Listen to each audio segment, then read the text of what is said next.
and all phenomena, without exception, no exceptions, are empty of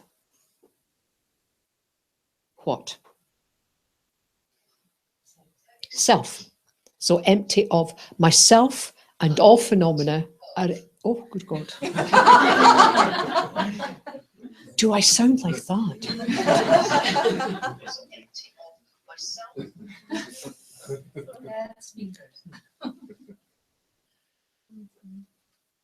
Okay. Are empty of self. Myself and all phenomena are empty of, put it another way. Real substance. Yes, you can take that. Myself and all phenomena are empty of inherent existence. Myself and all phenomena are empty of existing by its own nature. Myself and all phenomena are empty of existing by its own character. Right? Okay. Bottom line. Now, when you start to really grasp this, all the masters of all the traditions of Tibetan Buddhism are very clear. The most important step in understanding the nature of emptiness, the most important step in trying to get some experience of how things exist, is without exception identifying that which does not exist. We need to identify that self that does not exist. There's no more crucial step than that. That's the first step, and it's the most important. So how do we do that? How do we identify this self that does not exist? It's almost a tautology, isn't it? It's like identifying something that doesn't exist. But we know it exists, right? Our idea of self is quite strong. So how do we identify it? If you can identify it, then you can deal with it.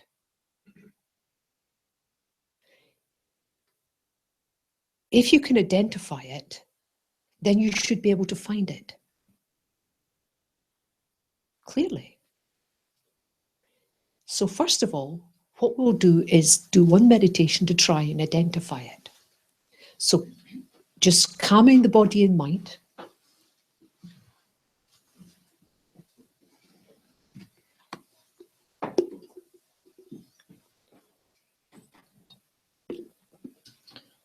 What we need to do now is to generate a very strong sense of I.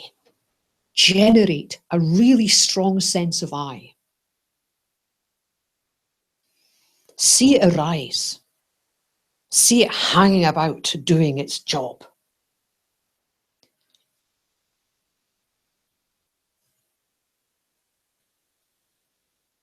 So I want you to imagine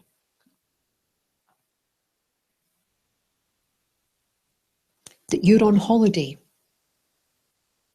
and you're perhaps living in a cottage close to a cliff.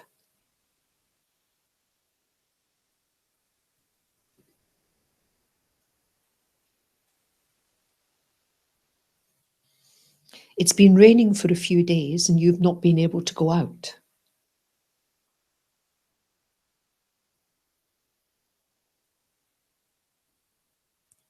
But this morning the sun is shining and you decide to go for a walk along the cliff path.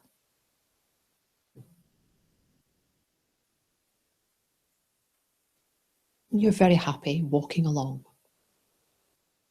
The view is absolutely stunning. And you stop and you go slightly closer to the edge to look.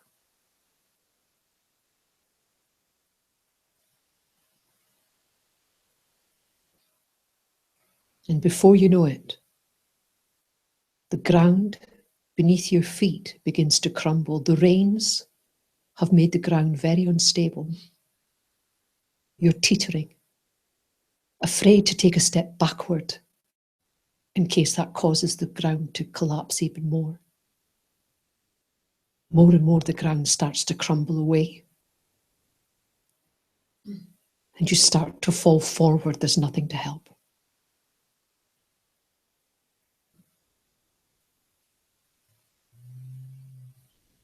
And just as you're about to crash down the cliff, an arm comes and saves you and pulls you back onto the path.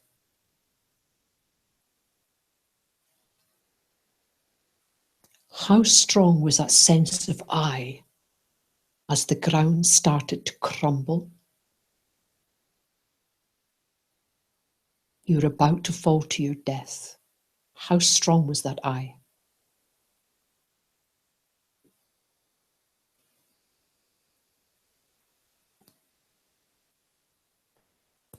How did it appear?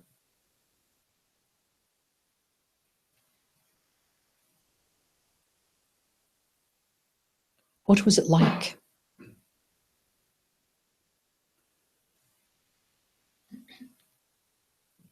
You're safe now. Be curious. What was it like, this I?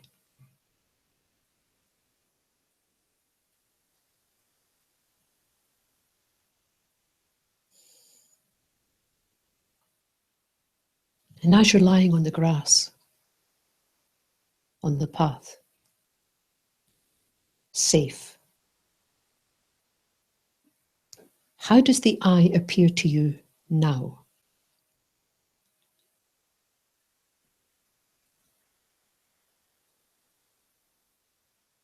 Is it as strong as before?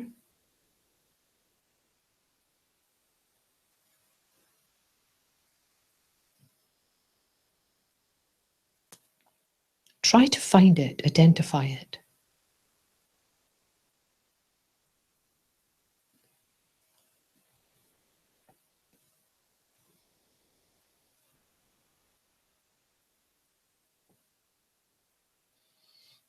Is it stronger or weaker than before? Is it there at all?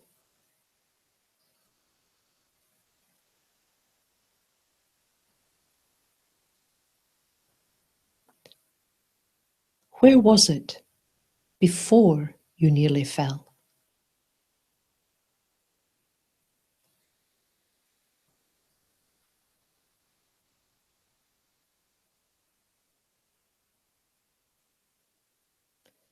Where is it now?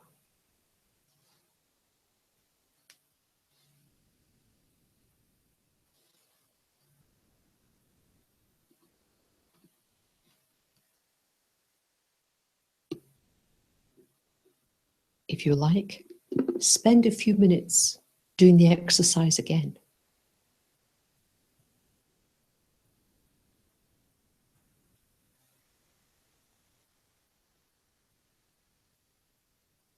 Put yourself in danger.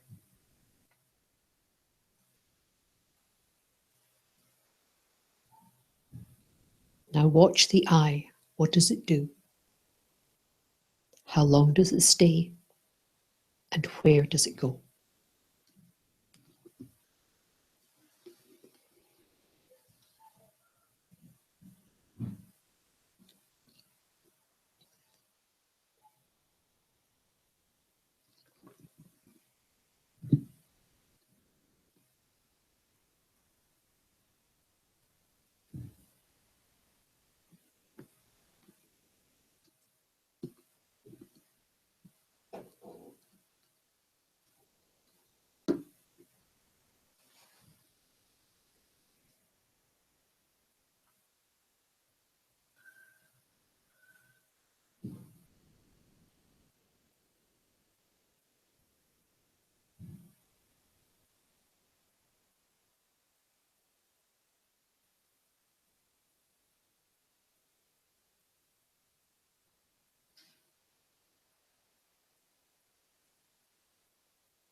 this I that was in danger,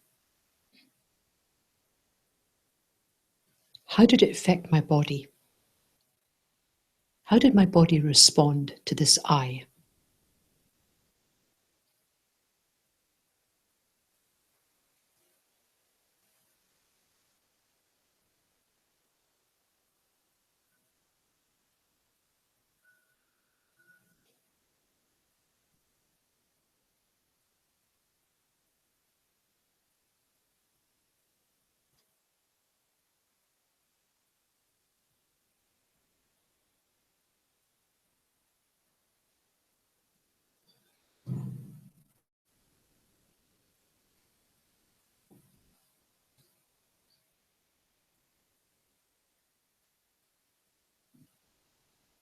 How did my mind respond?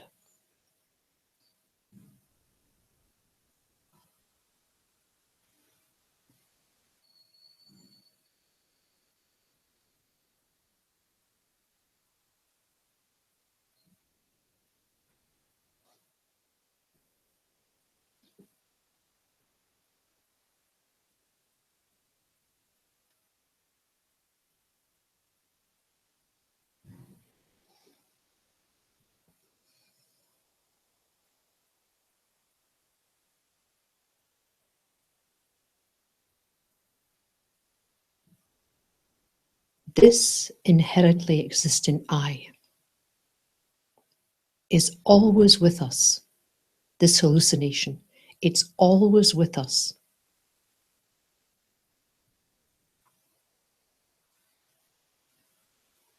Day and night.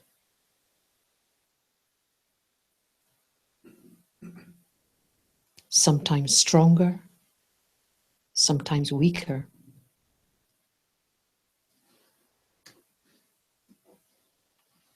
And when we die, during the death process, this I will also be very strong. In fact, at death time, the I can become extremely strong. This hallucination.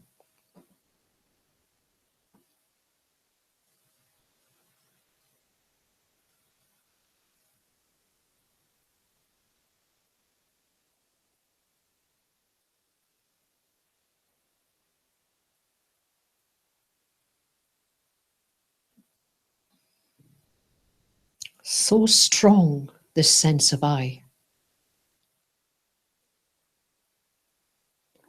Why is it so hard to recognize?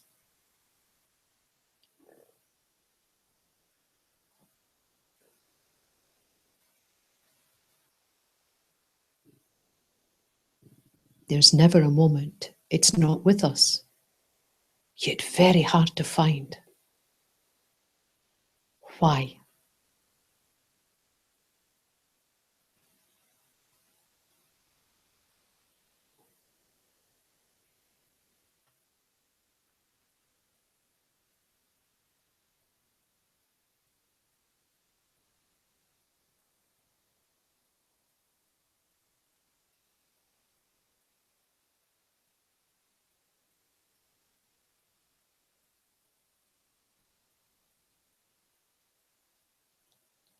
So strong, this sense of I.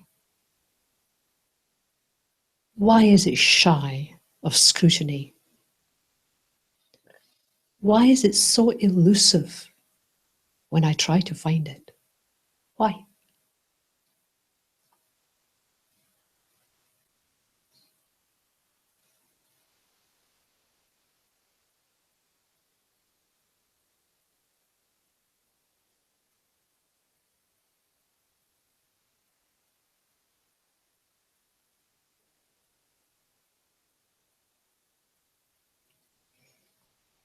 Thank you.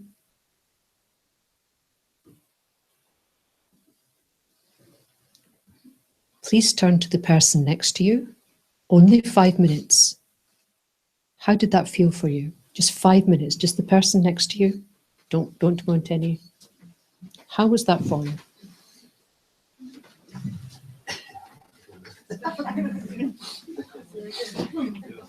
Just two people, yes? Yes? Just two?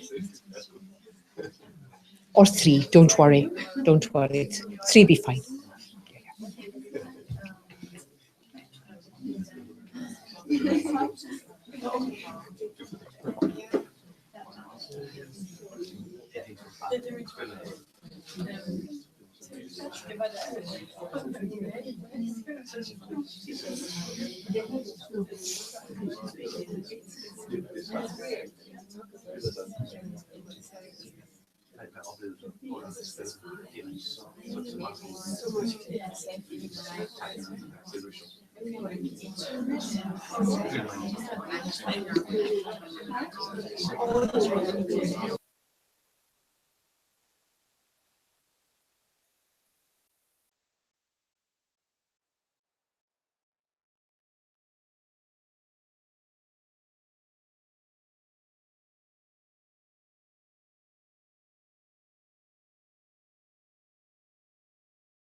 So, what came out of your discussion?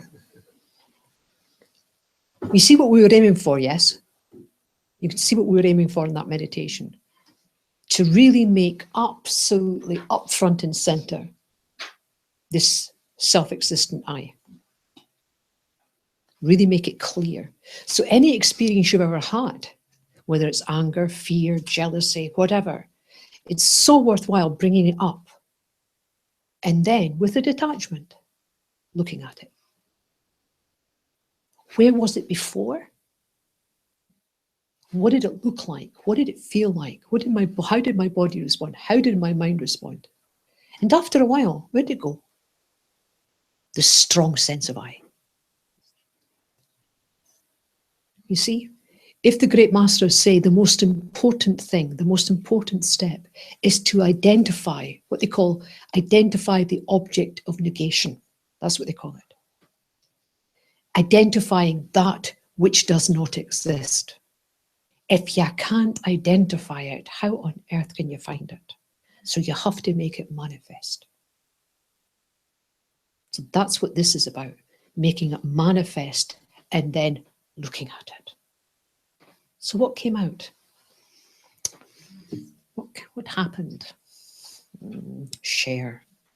Sweat, tears, coughing, sneezing. Say again, dear? Sweat, tears, coughing, Sorry? Escape. Mm-hmm. So, how did it feel? Did you get the strong sense of I? How did it feel? The first part was calm and relaxed, no big, normal day activity. But on the cliff, when it started making a little bit, I was totally alive and very aware and very much identified. Very strong feeling. Yeah. Yes. I like that particular one simply because if you've ever been in that situation or even close to that and the ground starts to move beneath you, you can't move. Because if you take a step back, this foot goes further and you'll fall, and it's kind of yeah. Sense of I comes very strong, eh? How long did how did it affect the body, the strong sense of I? How did your body respond? It's tense. Or for Tense? me anyway, it gets tense. Just tensed up totally? Yeah, Okay. almost can't breathe. Okay. Breath short. Okay. I get a very strong tingling throughout my whole body. It's like, oh my Lord. Mm-hmm. What about your mind? How did your mind feel? No, was in my mind. No. That was the only thing. Yeah. No. Total denial. Yeah, yeah. Yeah. Totally rejection, kind of. Yeah. Okay. Yeah, I will start making. No, it's just a feeling, for what to do to save my life. The acting of, or the thinking of what to do into my mind. Yes. And did a strong sense of fear arise? Terrible.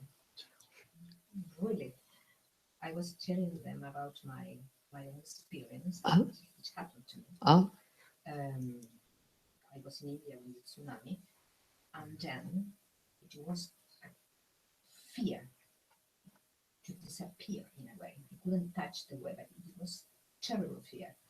But it lasted a few seconds because immediately something happened that I could see that I was not going to disappear. That it was like a kind of stream, a light stream, that was I. That can happen. And immediately Coming. Disappear. Even if I was terrified. And here's the point, isn't it? When it comes to emotions, fear, anger, jealousy, love, we see it as pure and we see it as permanent. And what we have to do in meditation is to see, where did it come from? What gave birth to that fear?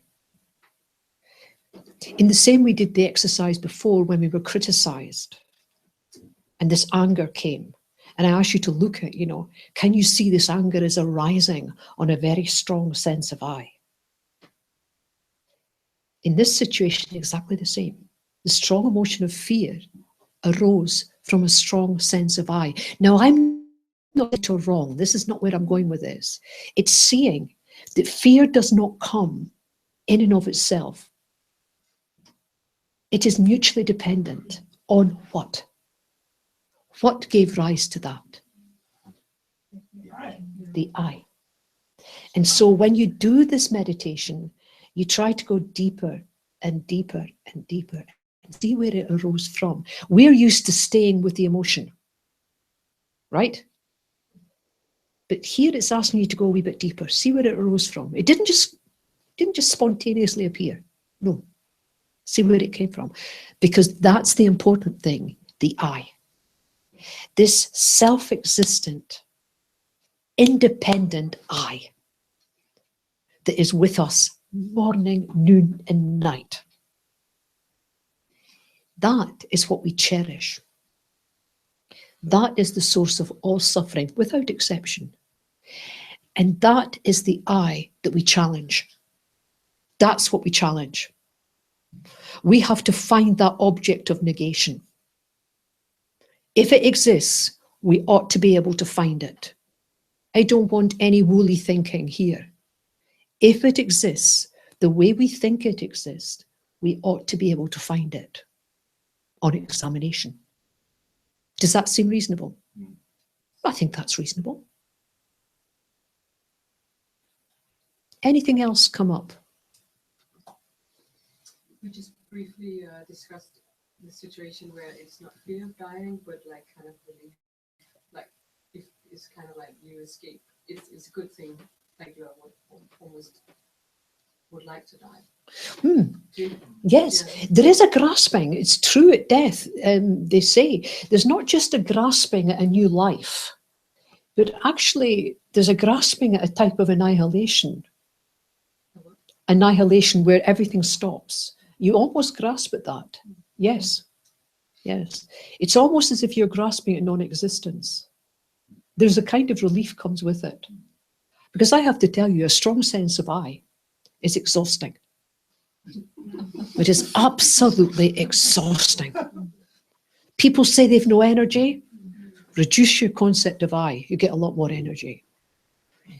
This I that does not exist is exhausting. It demands everything from you. And we give it. So this strong sense of I, now we all feel it. It's with us day and night. It'll be with us even at death time. In fact, it'll be very strong at death. It'll be grasping at annihilation. It'll be grasping for a new body also, because the fear will be there. Now, it's that strong. Takes over your body and mind. Nothing else matters at that moment except the strong sense of I. That's what's giving birth to all your fear, right? If it exists, as we think it exists, we ought to be able to find it. Never mind, oh, well, it's this kind of, no, logic. We'll find it. Let's find it, shall we? Let's find it. Okay, settling the body and mind. We're going to go on safari. That's what we're doing now. We're going on safari. Our target, the strong sense of I that's with us all the time.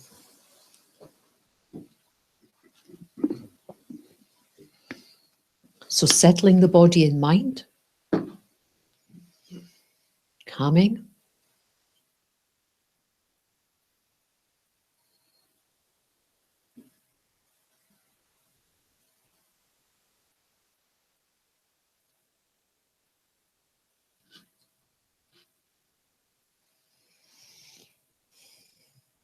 And we consider, if I exist,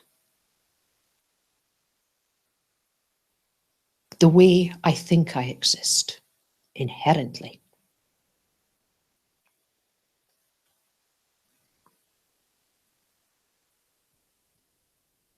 Then I should be able to find it. On investigation, I should be able to find it. That is a reasonable, logical conclusion. See how that sits with your mind.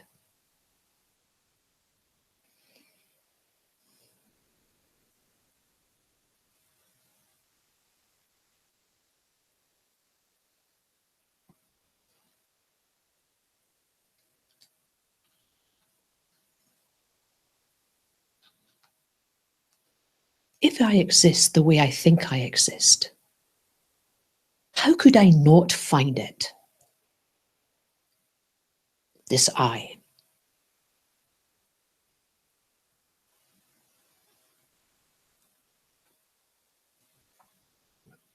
So once more, allow a strong sense of I to develop. Put yourself in any situation you like, being criticized, falling off a cliff, I don't care, but allow that strong sense of I to develop.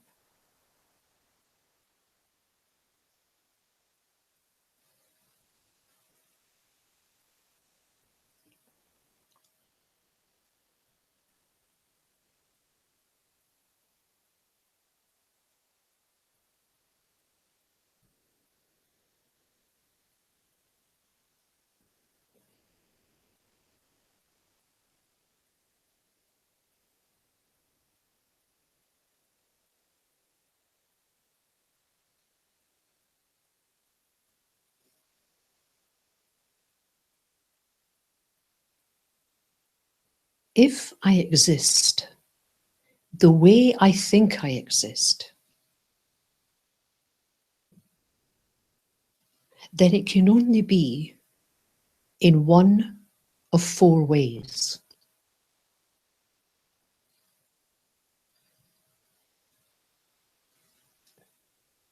This I exists as my body,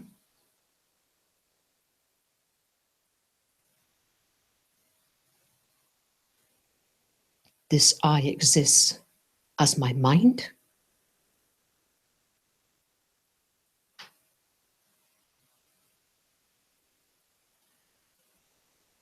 this I exists as a combination of my body and mind,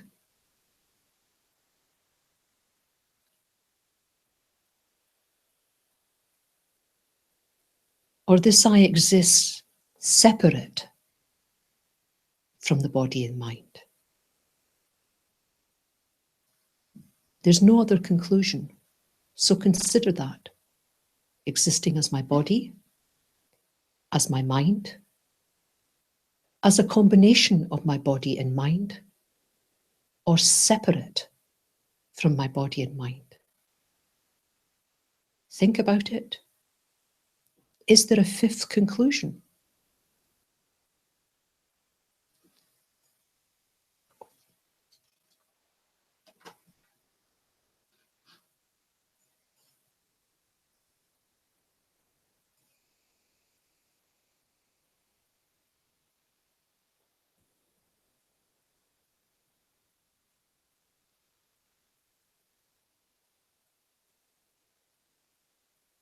The key to success in this meditation is to really search the way logic dictates.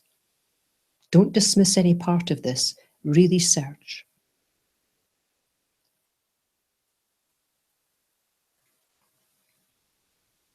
Perhaps this I is my body. Certainly my body reacts.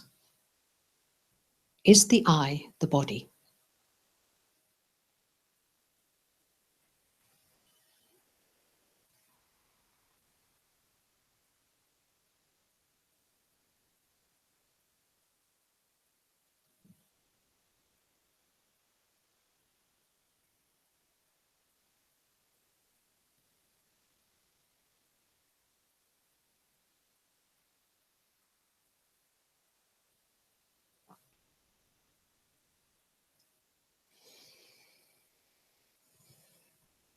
if the I is the body, it makes no sense to say my body.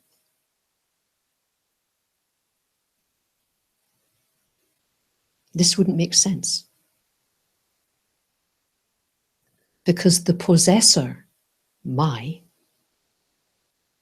and that which is possessed, body, cannot be the same thing.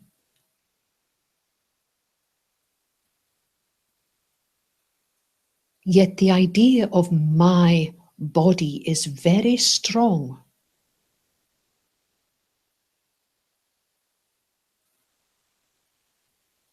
But how can the possessor, my, and that which is possessed, body, be the same?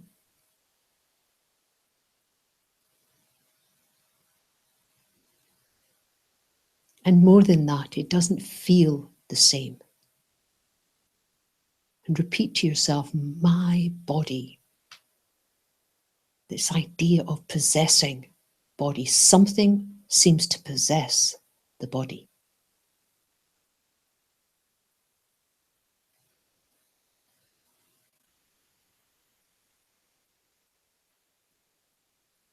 So how can the body be the I?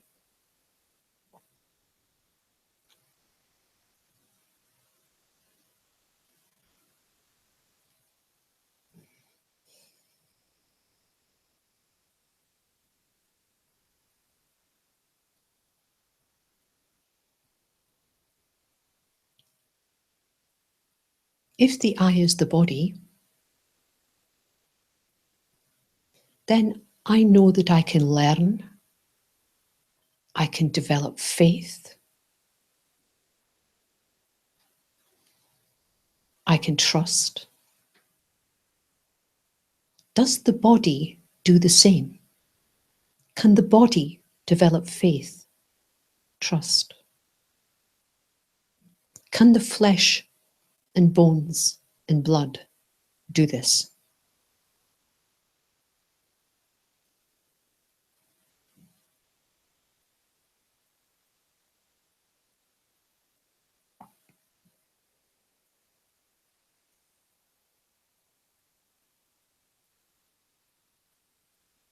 If the I is in the body, then you have to say the body develops trust and faith.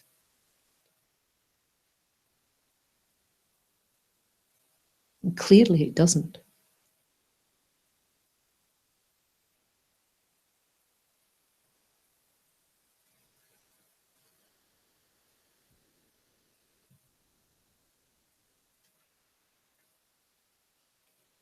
So is the I the body?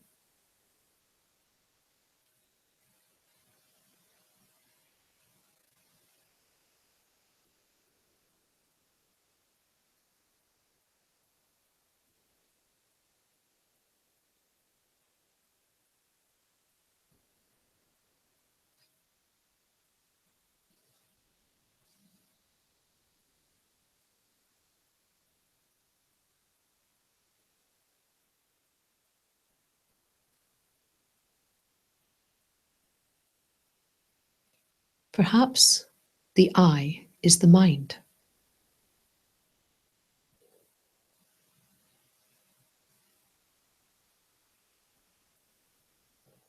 And we have a strong feeling of my mind. It's not just words, it's a strong feeling of my mind.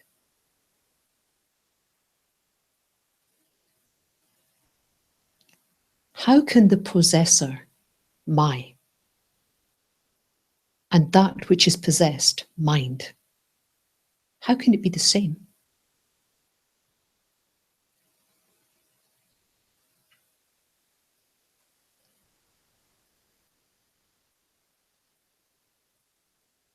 Yet there's a strong feeling of my mind. Something owns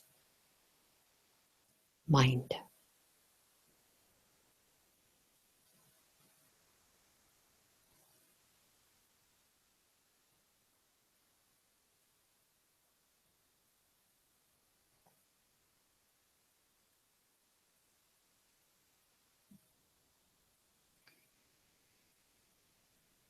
If the I is the mind, there are many types of mind.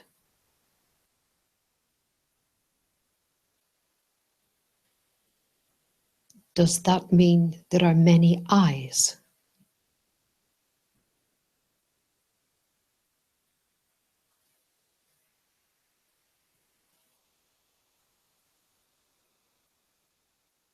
Are they all I, all these different types of mind?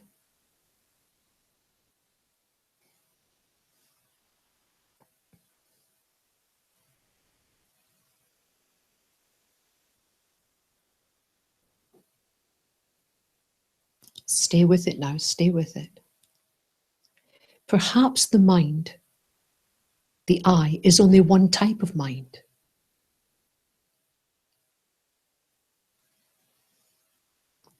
If so, what are the other types of mind, if not I?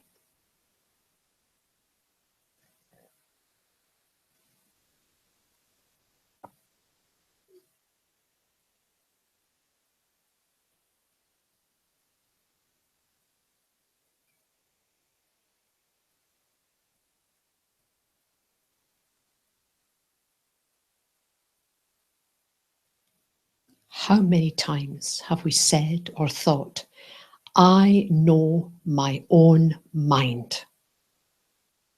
Very strongly, I know my own mind. This is totally illogical if the I is the mind.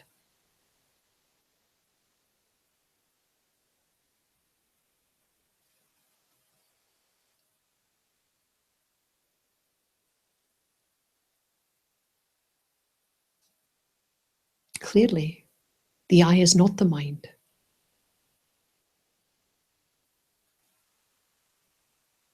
The I seems to possess the mind.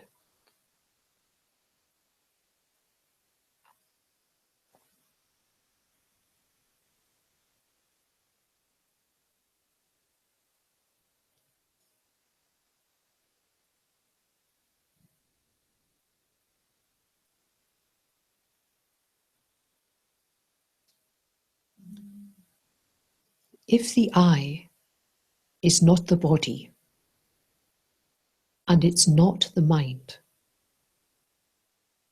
then perhaps it's a combination of body and mind. Think about it.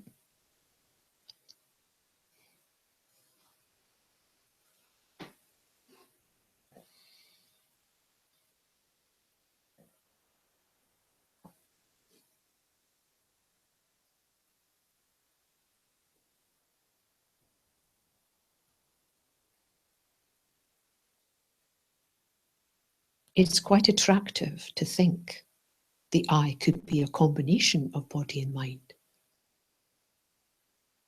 But consider, how is it possible if the body is not the mind, is not the I, and the mind is not the I? How can a combination of things that are not I be I?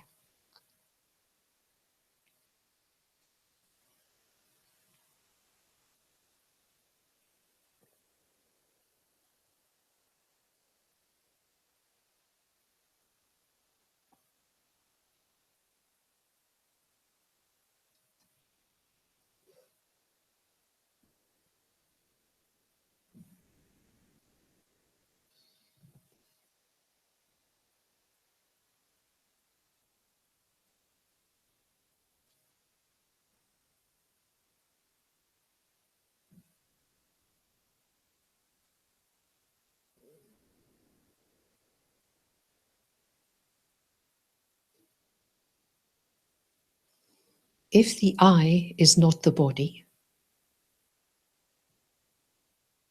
not the mind, and not the combination of body and mind,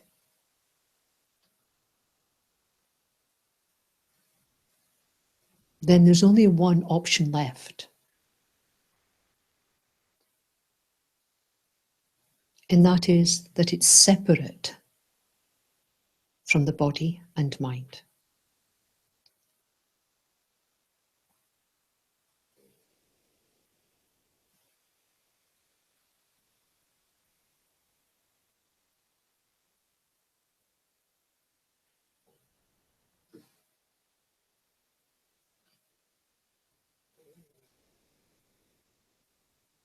And so imagine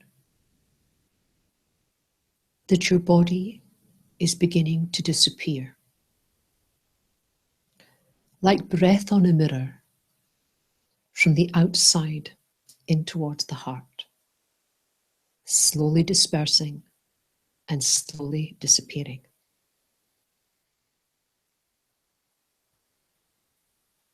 Until only the heart center remains.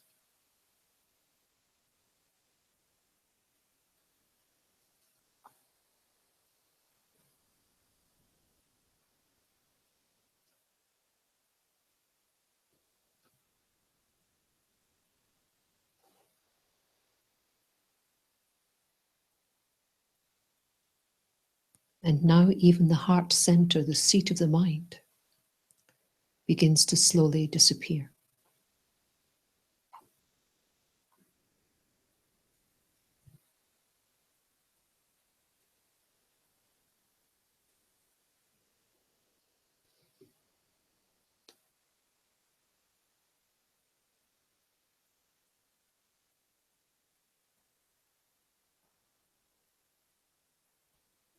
And now all is gone.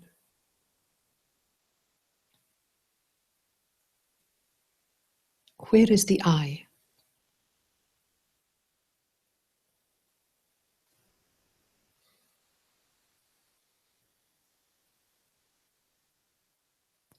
What is there left to be called I?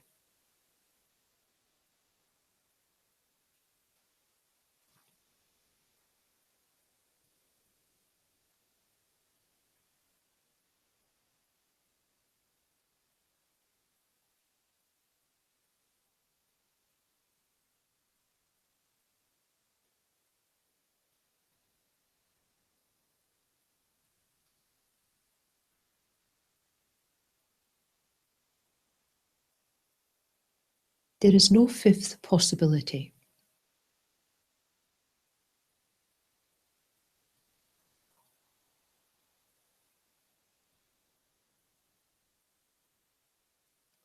What is your logical conclusion?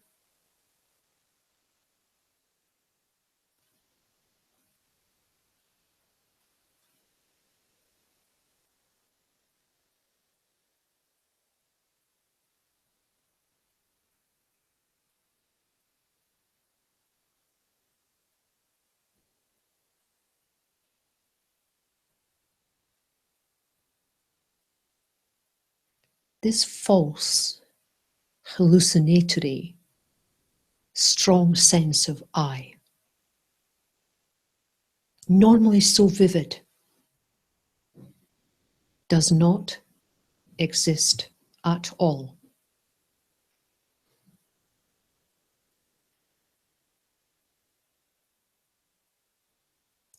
Where there was previously a strong appearance of I,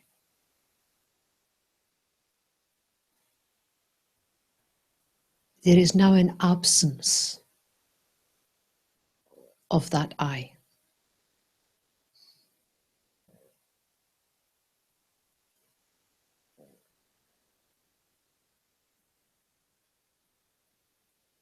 This absence is emptiness. This absence is the lack of inherently existent I.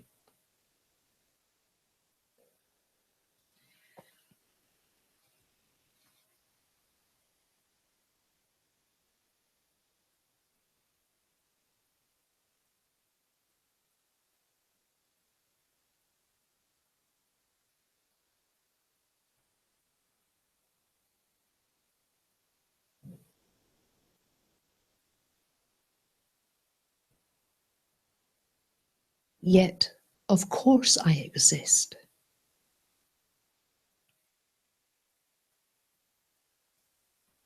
I just don't exist the way I think I exist. I exist conventionally, mutually dependent.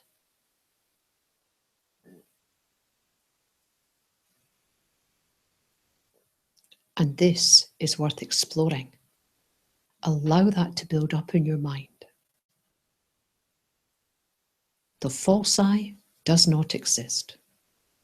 Yet I do exist, just not the way I think.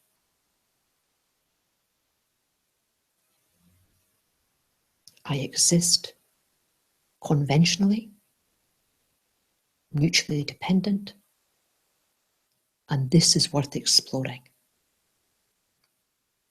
So allow that feeling to build, and when it's as strong as you can make it, just focus on that feeling.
Thank you.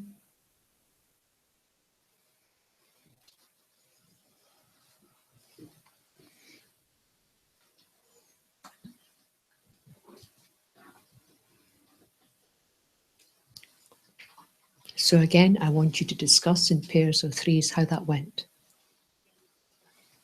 Don't worry, it's close to the end. Hang on in there for a little while longer and we're nearly finished.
ready for the future og tanker. Så det er en So sounds like a good discussion. Perhaps you have questions, but I think the best thing to do is to live with the questions today. Live with them. Let them float about your mind. Recall them this evening sometime. See if you can formulate some other questions, perhaps different types of possibilities. Sit with it for a bit. It's important we come to our own conclusions. And tomorrow, we'll do that meditation again. And then we'll discuss. Okay? Gives you time to formulate some ideas. Okay. What we're going to do now is we're going to do dedication prayers. Then there's going to be a group photo, so nobody disappear. And then those who have asked me, who wish to go over the breathing meditations that we did on Friday, I'm quite happy to do that after the photo. Okay? Good. So the dedications are on page 36.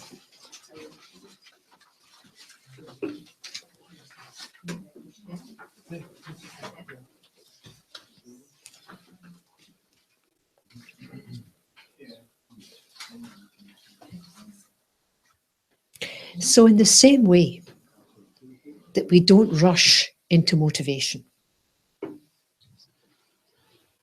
we shouldn't rush into dedication.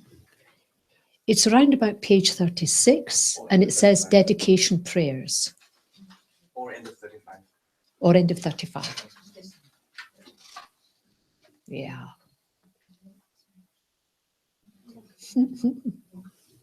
Okay. So with some understanding of karma and how rare it is to even consider this type of teaching on emptiness, so valuable, strong purification element and a strong accumulation of merit. And so with some understanding of the mind and how karma works, we want to make sure that this merit we've created today is kept safe. And it's so easy to lose merit. It's easy to lose positive karma. One moment of anger, it's gone, you know. And how you keep it is to dedicate it strongly. And so you remember the motivation you had right at the very beginning. You just bring it to mind. Between then and now, you've generated this energy. Now focus it towards achieving what it is you want to achieve, what your motivation was. You've got some energy now to do that. You focus the mind on it. Now the mind likes this and it'll hold it. It'll be very hard to get rid of this. And it's on your mind stream and it will ripen positively. And to help us, the prayers are here to help us do that. Prayers are like an intensive study. Very helpful. Due to the merits of these virtuous actions, may I quickly attain the state of a Guru Buddha and lead all living beings without exception into that enlightened state. May the supreme bodhicitta that has not arisen arise and grow, and may that which has arisen not diminish, but increase more and more.